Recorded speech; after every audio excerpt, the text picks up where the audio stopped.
રાધે રાધે મિત્રો, આજની આપણી રેસીપી છે ભીંડી આલુ। તેજલ વ્લોગ્સમાં તમારું સ્વાગત છે। ભીંડી આલુ બનાવવા માટે આપણે સૌપ્રથમ એક કઢાઈમાં લઈ લેશું તેલ અને તેલને આપણે ગરમ થવા દેશું। આ મારી મોર્નિંગની ટિફિનની રેસીપી છે। હવે તેલ ગરમ થઈ ગયું છે તો એની અંદર આપણે જીરું અને રાઈ એડ કરી દઈશું। પછી આપણે એમાં હિંગ એડ કરી દઈશું।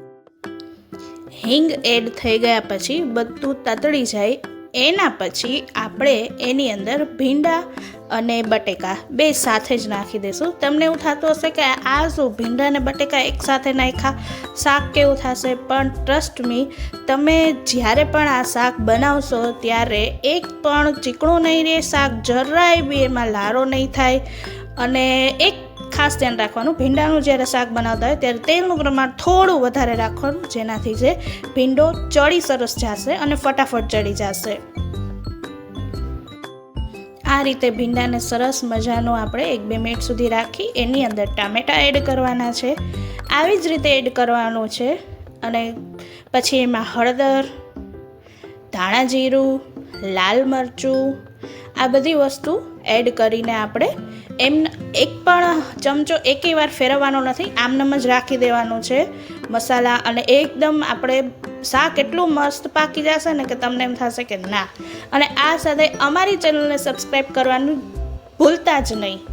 જરૂરથી લાઈક કરજો, શેર કરજો અને સબસ્ક્રાઈબ કરજો। પછી આપણે આની અંદર નાખશું લસણની પેસ્ટ, જે થોડું મીઠું અને લસણ ખાંડી નાખી છે અને ગુજરાતી ટચ આપવા માટે થોડી એવી આપણે ખાંડ એડ કરશું। ભીંડાના શાકમાં ખાંડનો ટેસ્ટ બહુ સરસ આવે છે। તમારી પાસે ગોળનો પાવડર હોય તો તમે એ પણ નાખી શકો છો।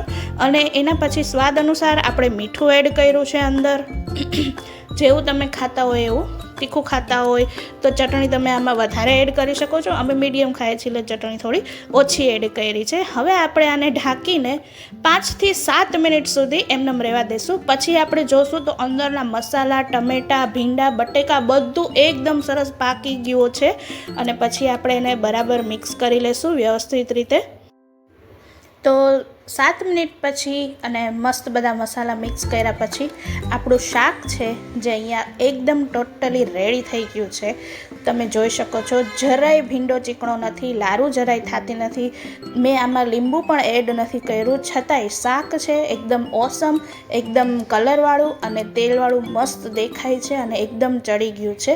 તો આ સાથે રેસીપી અહીંયા અંત થાય છે। રાધે રાધે।